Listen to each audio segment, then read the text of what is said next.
Hello बच्चों, मैं आपका account teacher Sandeep Pandey sir. अब आज हम आपके सामने एक नया टॉपिक लेकर आ रहे हैं, 2 कॉलम कैश बुक। तो सबसे पहले जानेंगे कैश बुक कितने टाइप की होती है, या कैश बुक क्या होती है। कैश बुक इज ए सदरी book in which all transactions, ये सारे ट्रांजैक्शन जो कैश में होते हैं रिकॉर्ड किए जाते हैं। कैश या बैंक वो कहाँ रिकॉर्ड करते हैं, कैश बुक।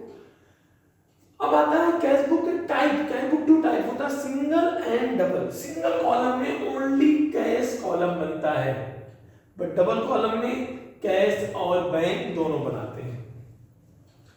तो देखेंगे हम क्वेश्चन को सॉल्व कैसे करें। सबसे पहले जान लें, ये क्वेश्चन पेपर में आता ही आता है, इसलिए मैंने आपके पेपर के रिवीजन के लिए इस टॉपिक को मैंने डाला है यहाँ पर।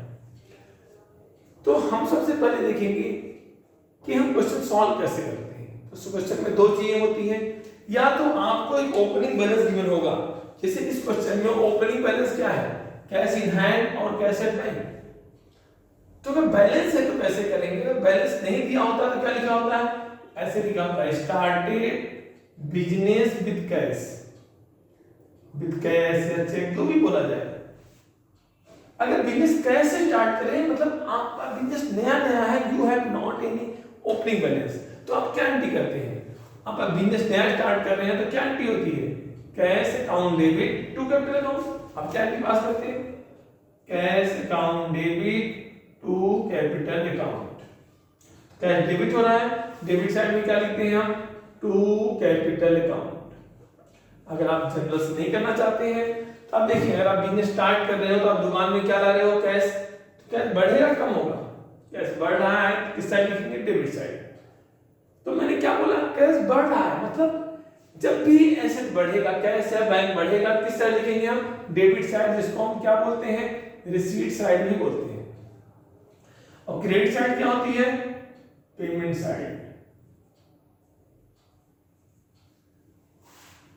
तो रिसीट साइड जब भी पैसा आएगा, रिसीट साइड जाएगा तो पेमेंट साइड। आप कोई भी क्वेश्चन बड़े आसानी से कर सकते हैं। जब आप बिजनेस स्टार्ट करते हो तो आप क्या करते हो, पैसा लाते हो। पैसा ला रहे हो तो आपकी कैश क्या होगी, बढ़ेगी। कितनी कैश लाए आप, जितना अमाउंट आएगा हम लिख देंगे। चेक लाएंगे तो बैंक में डाल देंगे। अब आप इस क्वेश्चन में देखिए क्या लिखा है, कैश इन हैंड। बोल रहा है हमारे पास कैश है, तो कैश क्या है, कैश एसेट है। एसेट का ओपनिंग बैलेंस हमेशा क्या होता है, डेबिट। जब भी बैलेंसेस दे रखे हैं तो आपको देखना है बैलेंस को हम कहां शो करते हैं। तो लिखेंगे पहले अप्रैल 1, जैसे ईयर मान लो 2022 है, अप्रैल 1 क्या लिखेंगे आप, टू बैलेंस बीडी। मैंने डेबिट साइड में ही क्यों लिखा, क्योंकि कैश है डेबिट बैलेंस। कैश का बैलेंस हमेशा क्या होता है, डेबिट होता है। तो कैश का डेबिट बैलेंस कितना आ गया, 40,000। बट बैंक का बैलेंस डेबिट भी हो सकता है या क्रेडिट भी हो सकता है, बैंक एक personal account.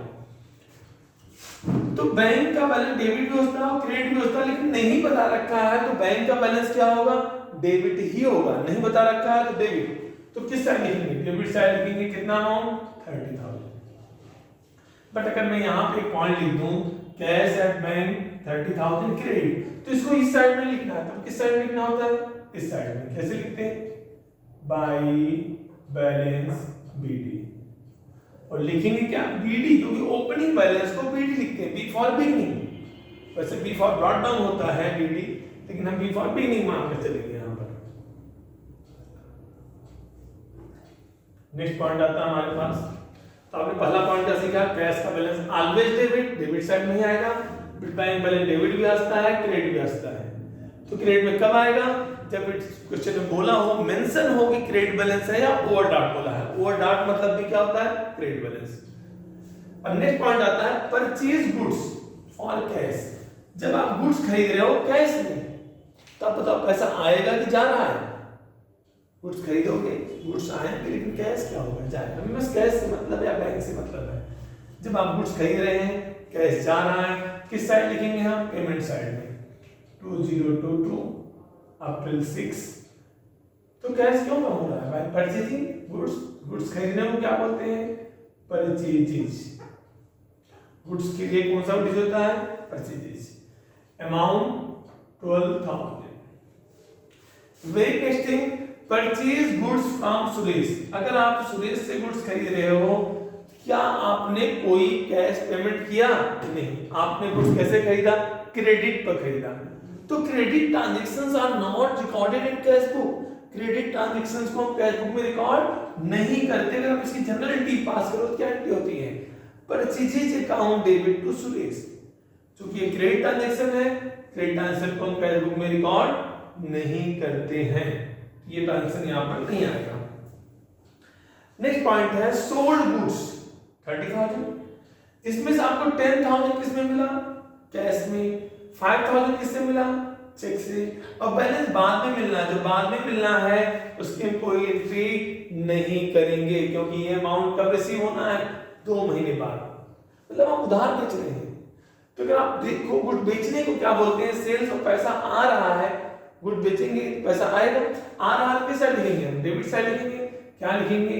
To sales account. कितना कैश आया?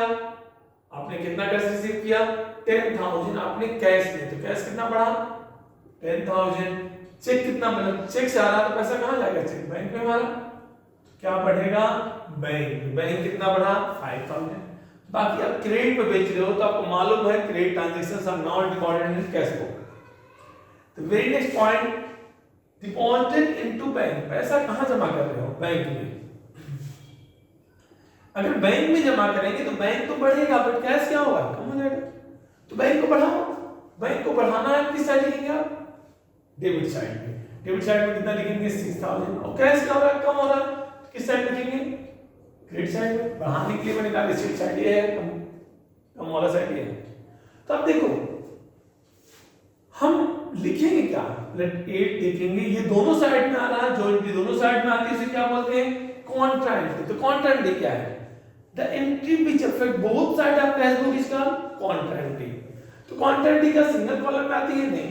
कॉन्ट्रा एंट्री हमेशा और हमेशा कहां पर आएगी? डबल कॉलम कैश बुक में ही कॉन्ट्रा एंट्री आती है। कहां पर आती है? डबल कॉलम में। तो क्वेश्चन भी आता है एमसीक्यू में कि double column cash book Contra entry किस बुक में आती है? सिंगल कॉलम में या डबल कॉलम में? तो आपका आंसर क्या होना चाहिए? डबल कॉलम में। चलो मैंने 6,000 बैंक को बढ़ाया और कैश को कम किया, लेकिन हम लिखेंगे क्या? हम यहाँ पुट अप करेंगे। यहाँ पर आप देखेंगे क्या पढ़ रहा है? यहाँ पे लिखा कहाँ पर है? बैंक। तो बैंक लिखकर आप कहाँ लिखेंगे? कैश में। और कैश लिखकर कहाँ लिखते हैं? बैंक में। अपोजिट। यहाँ पर कैश कॉलम में क्या लिखेंगे? यहाँ पर बाय बैंक। डेट क्या है? अप्रैल 18 डेट है। मैं कुछ पॉइंट्स और भी लिख दे रहा हूँ, मैं इस क्वेश्चन को मिटाऊंगा, थोड़ा सा हटाऊंगा इसको। आप देखेंगे नेक्स्ट पॉइंट कुछ और देखेंगे।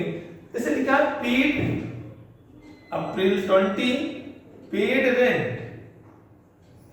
Rent rupees 6,000। आपने क्या पे किया?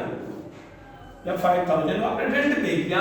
तो रेंट पे कर रहे हैं तो किस साइड लिखेंगे आप? पे कर रहे हैं तो पेड साइड लिखिए। क्या लिखेंगे? Bye rent. किस में पे कर रहे हो? नहीं बता रखा है किस में पे कर रहे हो? कैश। कितना पे कर दिया आपने? 5,000। अब लिखा है 22 को paid wages by cheque rupees 3,000। आपने क्या पे किया? वेजेस पे किया। पे कर रहे हो तो किस साइड लिखना है? पेमेंट साइड लिखना है। क्या लिखना है? 22 बाय वेजेस। कितना पे किया आपने? 3,000। नेक्स्ट पॉइंट आता है 24, withdrawn from bank. Withdrawn from bank rupees 2,000। आपने बैंक से पैसा विड्रॉ किया। विड्रॉ किया तो क्या पड़ेगा? पैसा कहाँ आएगा? शॉप में। तो क्या पड़ेगा? कैश। कैश बढ़ रहा, बढ़ा दो कैश को। कितना विड्रॉ किया? 2,000। और कम क्या हो रहा है? बैंक को कम कर दो 2,000। सॉरी, बैंक कम हो रहा है तो बैंक को कम कर दी 2,000। क्योंकि ये भी दोनों साइड आ रही है। एक ही भी क्या है? कॉन्ट्रैक्ट। मैंने कैश को बढ़ाने के लिए कहां लिखा? यहां लिख दिया गलती से। यहां लिख रहा है 2,000 बैंक बढ़ रहा है, ये कम हो रहा है। जब आप विड्रॉ करेंगे तो बैंक क्या होगा? कम। और कैश क्या होगा? ज्यादा। क्या कम हो रहा है? विड्रॉ कर रहे हैं बैंक से, बैंक बैलेंस कम होगा और कैश क्या होगा? ज्यादा। तो देखिए यहाँ पर कैश बैंक कॉलम है, यहाँ क्या लिखेंगे? Cash by cash account. और यहाँ कैश है, क्या लिखेंगे यहाँ पर, bank, to bank account, contra, हो गया आपका आंसर। कोई भी एंट्री बड़ी आसान है। जैसे आपसे मिला चेक, ये 22 था, अब लिखा है receive cheque, received cheque from Sohan ₹1000। Cheque मिला सोहन से, अब ये नहीं बता रखा है चेक जमा कब हुआ, आपको फर्दर कोई इंफॉर्मेशन नहीं दे रखी है, तो क्या मानेंगे, चेक मिला और सेम डे कहां चला गया, बैंक में। बैंक बढ़ेगा नहीं बढ़ेगा, चेक से हमारा बैंक नहीं बढ़ता, लेकिन चेक बैंक में गया है तो हमारा बैंक बैलेंस क्या होगा, बढ़ जाएगा। तो क्या लिखेंगे आप, चेक बैंक में गया तो बैंक बैलेंस बढ़ा दो, कितना बढ़ा दो, 1000। किससे मिला, सोहन से, टू सोहन लिख दो। 25 को ट्रांसफर हुए। अब आता है 28 को मिला received a cheque from Ram ₹1500 and 30 तारीख को बोला है deposited the above cheque, deposited the above cheque into bank. तो जब चेक मिला क्या बैंक में गया, आप चेक करो, चेक मिले तो चेक करो जमा कब हो रहा है, नहीं बता रखा है तो सेम डे, बट यहाँ बता रखा है कब जमा किया आपने, 30 को, तो क्या बैंक में गया, नहीं, इसको रिकॉर्ड नहीं करेंगे। जिस दिन बैंक में जा रहा है उस दिन रिकॉर्ड करेंगे। रिकॉर्ड कब करेंगे हम, 30 तारीख को। तब तक ये चेक हमारे लिए क्या है, चेक इन हैंड, क्या है हमारे लिए, चेक इन हैंड। चेक का नाम चेंज क्या हो गया, चेक इन हैंड हो गया। अब इस चेक को कहां डाल रहे हो, बैंक में, बैंक बढ़ेगा, बढ़ा दो बैंक को, किस तरह लिखेंगे यहां पर, और क्या लिखेंगे आप, टू चेक इन हैंड। अगर मैं बोलूं सोहन का चेक बाउंस हो गया, चलो 31 को चेक भी बाउंस कर लेते हैं। Sohan cheque return bank as disorder. Sohan का चेक बाउंस हो गया, जब चेक बाउंस हो गया हमने क्या करेंगे, कम कर देंगे। क्या हमारा बैंक बैलेंस बढ़ा, नहीं बढ़ा, हमने फालतू बढ़ा रखा है, कम करो बैंक बैलेंस। तो बैंक कम करना किस साइड लिखेंगे, क्रेडिट साइड। कितने का सोहन का चेक था, 1000। जब भी चेक मिलता है बाउंस होता है, एंट्री क्या होती है, रिवर्स जाती है, क्या लिखेंगे हम, बाय सोहन। तो आपने देखा क्या, चेक बाउंस होगा, सीधे रिवर्स एंट्री कर दो, इधर लिख दो, बस जिसका चेक है उसका नाम लिख दो। और चेक मिलता है सेम डे जमा नहीं होता है, तो अगले दिन जब जमा करो तो क्या लिखेंगे, चेक इन हैंड। लेकिन चेक मिले और हम किसी को इंडोर्स कर दे रहे हैं तो वो चेक बैंक में गया ही नहीं, तो उसकी एंट्री रिकॉर्ड नहीं करते। जो चेक इंडोर्स हो गया न उसकी मिलने की एंट्री करेंगे न इंडोर्स करने की एंट्री करेंगे।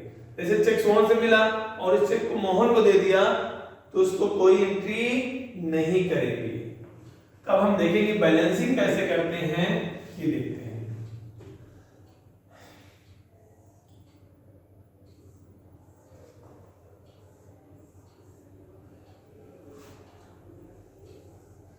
अब देखिए पहला पॉइंट क्या है हमारे पास, कैश का हमेशा डेबिट साइड बड़ा होगा, ऑब्जर्वेशन करने की जरूरत नहीं है। 52 तो बैलेंस कितना आया, 0 0 0 6 2 8 2 8 5 13 13 में क्या टोटल आ जाए 9 1 1 2 3 2 5। तो आप चाहे तो इनको जोड़ लो, 12 6 18 18 5 23 23 माइनस करो, ये कितना आएगा 39।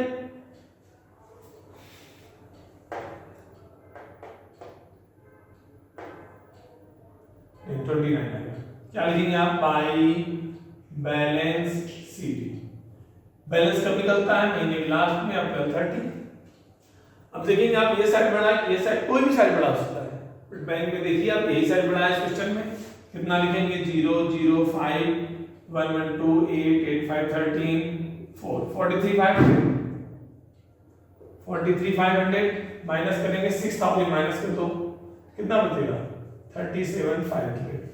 अगर सीडी है तो नेक्स्ट मंथ में क्या हो जाएगा, बीडी क्या लिखेंगे यहाँ पर, May 1 to balance BD 29,000 and 37,500। जो यहाँ CD था वही नेक्स्ट मंथ का क्या होता है बी। तो आपने क्या सीखा है चैप्टर में, जो रिसीट साइड होती है ये साइड होती है, पेमेंट साइड ये होगी, जो बढ़ा है कॉलम बढ़ाएंगे, जो कम होगा इस साइड लिखेंगे।